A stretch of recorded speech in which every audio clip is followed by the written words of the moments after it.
Salut la grande famille, c'est encore moi Rossi BG aussi. Tu es nouveau, tu es nouvelle sur ma vidéo. Faut t'abonner sur ma chaîne YouTube, ma page Facebook, Instagram.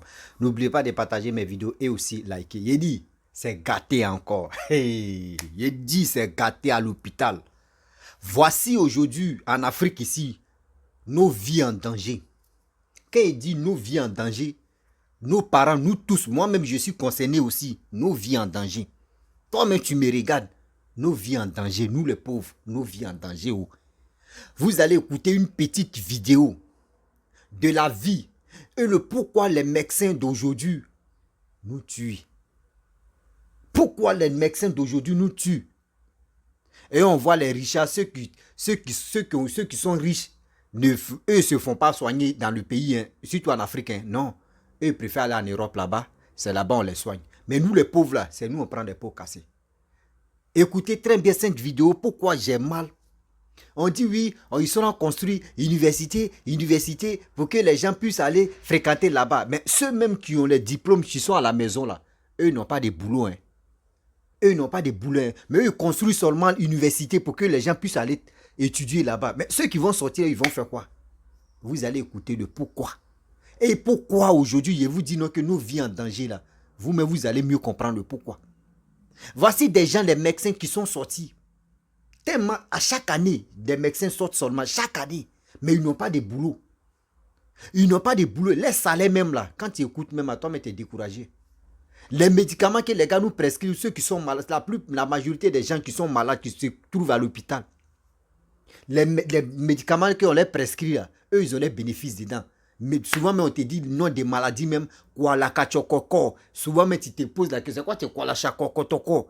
Tu te poses la question, c'est quoi ça là encore? C'est quand même, puis on te dit oui, maladie là, c'est rare, c'est toi seul qui as ça. Ou vous êtes dit, au moins 15% dans ce monde ici. Toi-même, tu te poses la question, c'est quoi ça là? Vous allez écouter la raison de pourquoi. La raison de pourquoi les médecins d'aujourd'hui, on ne leur fait plus confiance, c'est ça qui est là. Vous-même, vous allez écouter la vidéo et vous allez mieux comprendre que nos parents qui sont couchés sur lit d'hôpital là, ils sont entre la vie et la mort. Écoutez très bien la vidéo pour mieux comprendre. N'oubliez pas de partager cette vidéo-là pour aider nos parents, nous les pauvres, pour qu'on puisse vraiment être vigilants. Si on est malade, on va aller prendre les racines, des médicaments traditionnels, ça va nous soigner. On préfère ça que ils vont nous dire les maladies, ils vont inventer des maladies là-bas pour aller nous donner les médicaments que les blancs mais ou d'autres pays même n'utilisent plus. Et on va consommer ça. Et c'est le problème encore qui va amplifier ça encore. La famille, voici la vidéo. Alors, chaque année, il y a de nouveaux étudiants qui entrent en faculté de médecine. Toujours plus nombreux. On crée les nouvelles facultés. On vient de créer, on est en train de créer une autre au nord, on est en train de créer, on veut créer une autre à l'est. Ça veut dire que dans très peu de temps, il y aura encore un peu plus de médecins qui vont avoir des diplômes et qui vont sortir chaque année. Alors que déjà, ceux qui sont là n'ont pas d'emploi. Je vais vous donner rapidement une conséquence grave que ça entraîne. Du moins, une parmi tant d'autres. La première conséquence, c'est que moi, j'ai des collègues qui touchent 50 000 le mois. Ça veut dire qu'ils travaillent de lundi à vendredi. Ils font 2 gardes par semaine. À la fin du mois, on donne 50 000. Docteur en médecine, 7 ans. Pourquoi est-ce qu'on donne 50 000? Parce que c'est un peu comme les bails en salam. Quand il n'y a même pas de pouvoir même surfer sur son téléphone, qu'est-ce que ça entraîne? Ça fait en sorte que les victimes, c'est nous. Parce que quand vous allez arriver à l'hôpital, il y a des choses incroyables qu'on va faire juste pour combler les fins de mois. On va vous prescrire un examen qui ne sert absolument à rien parce que chaque fois qu'on prescrit ça, on a 30%. On va vous prescrire des médicaments qui ne vous servent à rien parce que chaque fois que je vous prescris le médicament, j'ai 500. J'ai assisté un jour à une conférence d'un laboratoire de la place ici à Yaoundé, je ne vais pas citer le laboratoire, qui avait invité les médecins pour présenter un nouveau médicament. On arrive dans la conférence, il y avait pratiquement 120 médecins. Et puis, la dame qui était responsable du laboratoire est devant et commence à présenter le médicament, la molécule, etc. Ce qui se passe, c'est que, déjà avec tellement d'erreurs dans la présentation et tout, mais bon, ce n'est pas ça le plus important. C'était un médicament qui, selon eux, permettait de restaurer le système immunitaire des patients qui souffraient de sida. Pendant sa présentation, il y a quelque chose qui m'a choqué. À un moment donné, elle dit que, je sais qu'au Cameroun, c'est difficile. Je sais que les médecins, vraiment, le traitement salarial n'est pas bon, les emplois et tout, mais on a quand même prévu quelque chose pour vous. Chaque fois que vous allez prescrire ce médicament, vous aurez 500. On va vous donner des facturiers qui ont des souches à chacun qui souhaite utiliser le médicament. Comme ça, chaque fois que vous prescrivez le médicament, à la fin du mois, on vient prendre les souches, on compte et puis on vous donne vos 500. À la fin donc de la présentation, elle dit, ceux qui souhaitent alors le faire, venez prendre les souches. Et plus de 80% des médecins allaient prendre. Ils prenaient les souches. Et je vous rappelle que c'est un médicament qui coûte 16 000 francs, qui est interdit dans certains pays en Europe, qui n'a fait l'objet d'aucune étude sur le plan pharmacologique et de ce qu'on appelle la pharmacovigilance pour contrôler les effets d'un médicament à court, à moyen et à long terme au Cameroun, mais que les gens vont commencer à prescrire à vous, à nous, juste parce qu'ils auront 500 après. Je vais même aller plus loin, parce que ça va, mais bon, il ne faut pas que je dise tout, sinon ça va faire que vous n'allez plus à l'hôpital. Ce n'est pas l'objectif de cette journée. Moi, j'ai déjà assisté à plusieurs opérations fictives. Vous savez que vous arrivez à l'hôpital, non, vous dites, bon, vous avez l'hépatite, non, vous avez une appendicite. Il faut 200 000 pour l'opération. Si vous ne le faites pas très vite, vous risquez de mourir dans les heures qui suivent. Vous vous battez donc pour que la famille essaye de trouver l'argent. Vous prenez l'argent, vous donnez, on vous amène au bloc, on fait une incision, après on referme et puis on vous renvoie en salle. Moi, j'ai déjà assisté à ça plusieurs fois. Je vais même encore un peu plus loin. Il y a des laboratoires. Bon, je laisse d'abord le laboratoire. On continue avec les médecins. Il y a des collègues médecins qui sont généralistes et chacun d'eux a au moins 6 cachets. Il a le cachet où il est neurologue, il a le cachet où il est gynécologue, il a le cachet où il est pédiatre, il a le cachet où il est ophtalmologue, en fonction du patient qui vient. Et du coup, il consulte à 10 000. Dès que la consultation finit, il vous donne un diagnostic très compliqué. Vous avez le syndrome de Munchausen. Le stress commence. Mais le syndrome de Munchausen, c'est encore quoi? Il dit que pour confirmer le diagnostic, il faudrait qu'on fasse un examen, mais on ne fait pas l'examen ici. Le seul endroit où on fait cet examen, c'est à Yaoundé, au centre Pasteur. Mais pour ne pas vous compliquer la tâche, on a un service d'acheminement des échantillons. Donc on va vous prélever, on va faire analyser là-bas, et puis vous aurez les résultats sous une semaine. Vous êtes dans la détresse. On vient de vous donner un diagnostic, vous n'avez jamais entendu le nom là quelque part. Vous demandez, doc, l'examen c'est combien? On vous dit c'est 50 000. Quand vous payez 50 000, ils ont une infirmière qui vous prélève. Et dès qu'on vous prélève, ils ont les faux imprimés du centre Pasteur, les faux cachets, les faux reçus. On vous fait un faux résultat et on vous donne une semaine après. Je vais encore plus loin. Il y a certains laboratoires au Cameroun que je ne vais pas citer, bien évidemment, où quand vous arrivez pour faire un examen, vous venez, vous dites, je vais peut-être faire la goutte épaisse ou je ne sais pas, le test de je ne sais pas trop quoi. On vous prélève. Dès que vous partez, on ne fait pas l'examen, on écrit le résultat. Il y a plusieurs laboratoires qui le font. Je vais même encore plus loin. Il y a des laboratoires où vous venez, vous deux, peut-être faire le test d'hépatite B. On te prélève, on le prélève. Dès que vous partez, on mélange vos sangs, on utilise le même réactif. C'est-à-dire que la personne qui fait ça ne comprend rien en immunologie. Et quand c'est négatif, il vous met vous deux négatifs, juste pour économiser les réactifs. Donc je ne continue pas, mais c'est la conséquence de cette situation-là. C'est ça que ça entraîne.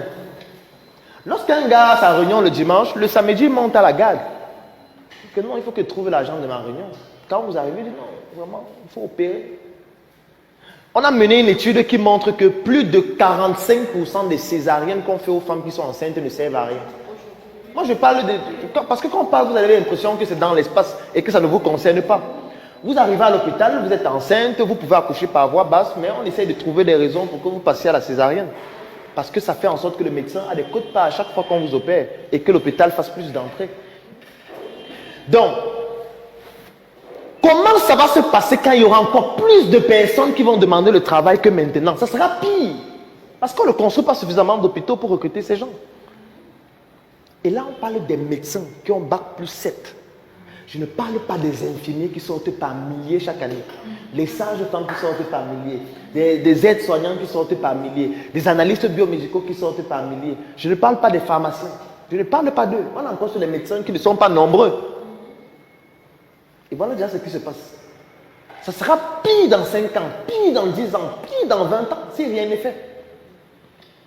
Et ce n'est pas qu'ils n'ont pas la compétence, c'est qu'ils ont fait une école où ils ont la compétence pour faire un travail spécifique. Et c'est déjà comme ça chez eux.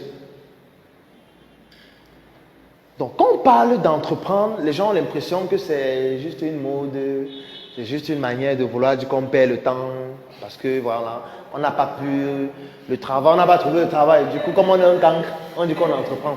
La fonction publique au Cameroun, la capacité maximale de recrutement, c'est 300 000 personnes. La fonction publique ne peut pas recruter plus de 300 000 personnes. Vous pensez que les autres millions de personnes ils vont travailler dans où? Tout le monde ne peut pas travailler à la fonction publique. Soit c'est le privé, soit vous allez vous-même trouver quoi faire. Et c'est pour ça que les gens font dans l'informel, en plus de 80%. Donc, on connaît déjà le chemin qui attend.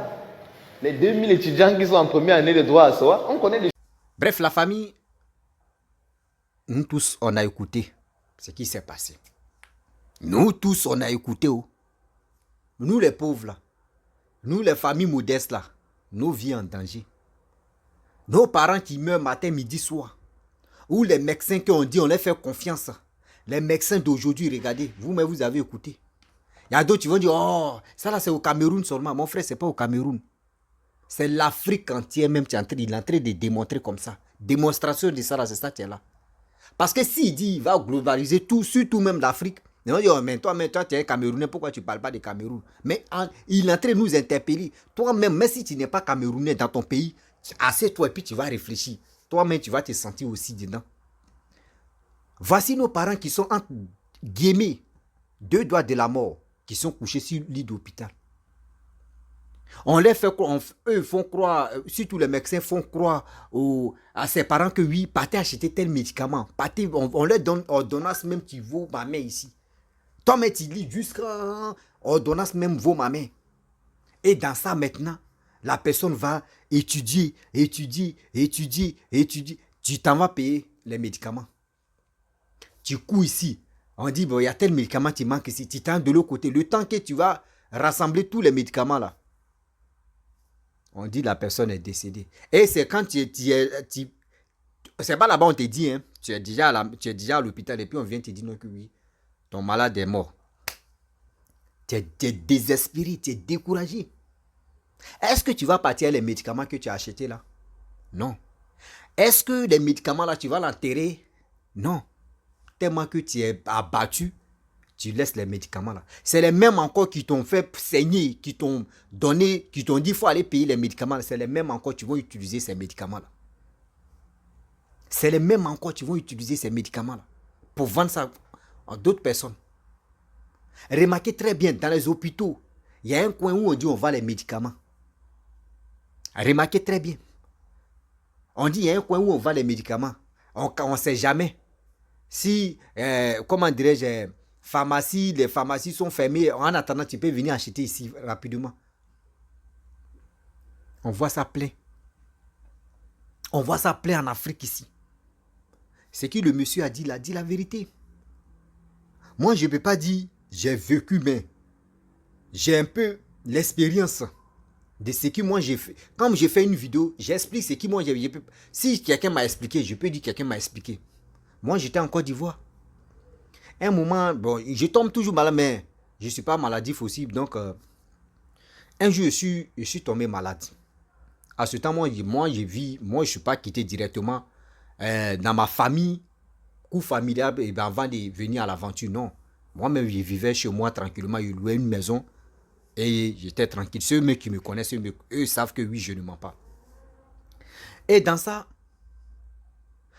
j'ai décidé d'aller voir mes parents au Dokui. Parce que moi, j'étais à Bobo, surtout même, comment dire, à Bobo Baoulé. Vers truc là, c'est là-bas j'habite. À Bobo Belleville plutôt. À Bobo Belleville. Donc, j'ai décidé d'aller voir mes parents et voir aussi ma fille, tout ça là. Parce que ma fille partait à l'école, je ne peux pas l'enlever là-bas, aller, parce que c'était au milieu de l'année que je vivais seul. À ce temps, hein. Donc, il partait voir ma fille, mon père, mes parents. Je suis arrivé là-bas, il y a eu froid. D'une manière, il y a eu froid. Moi-même, je ne me sentais pas bien. Puis, je suis allé là. Donc, il y a eu froid tout d'un coup. Donc, je partais à la maison. Dieu merci que je n'ai même pas emprunté, je peux dire, les woro où tout le monde monte dedans ensemble là. Donc, j'ai emprunté taxi compteur. Donc, je partais. Et à ma grande surprise, il y a eu mes doigts qui se collaient, un truc comme ça n'allait pas. On dit, bon, ils ont dit c'est des palus, ils ont dit des palus blancs là-bas, ils ne savaient pas s'il y a palus rouge ou palus noir. On dit c'est palus blanc, bon moi ils ne savaient pas. Donc le chauffeur, immédiatement, il m'a dit non, que, il connaît chose, comment dirais-je, on partait chez moi, hein, il dit non qu'il connaît, si la route là même, il y a l'hôpital là, et nous sommes rentrés.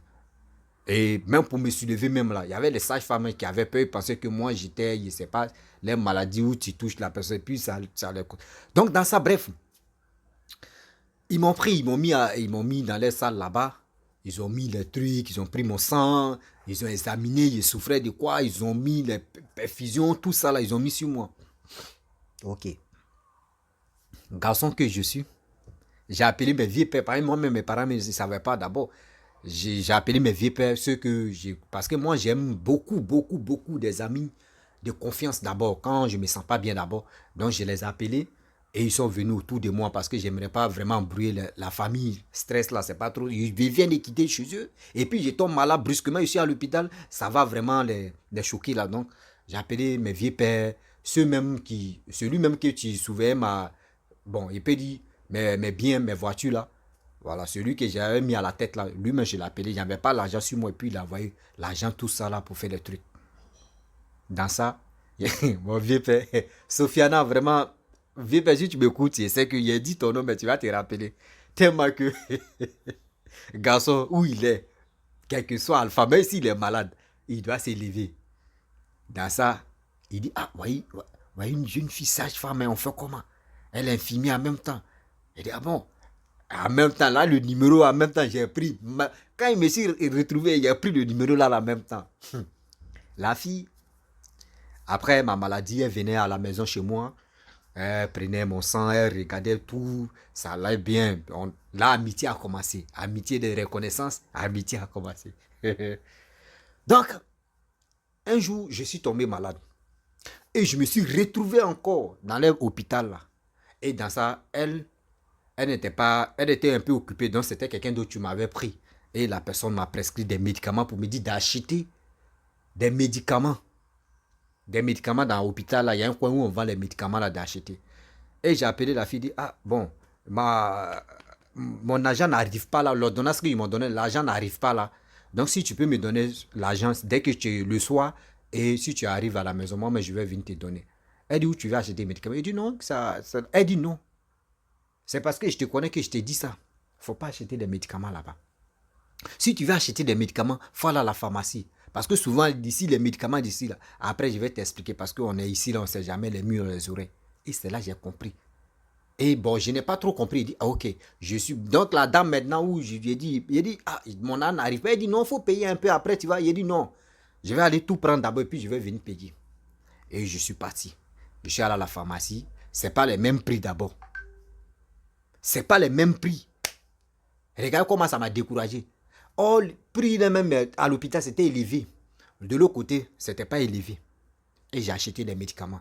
Et j'ai pris les médicaments, j'ai utilisé, ça a commencé à aller. La fille même, elle est venue. Moi, je lui ai posé mais pourquoi la fois dernière, il dit, je vais acheter des médicaments. Là-bas, elle me dit, c'est pas tout, je vais vous dire. C'est pas tout. Il ne faut pas y casser les papas aussi, on ne sait jamais. Il ne faut pas casser les papas, mais vous m'imaginez aussi. Voilà, imaginez la suite. Et j'ai compris depuis ce jour.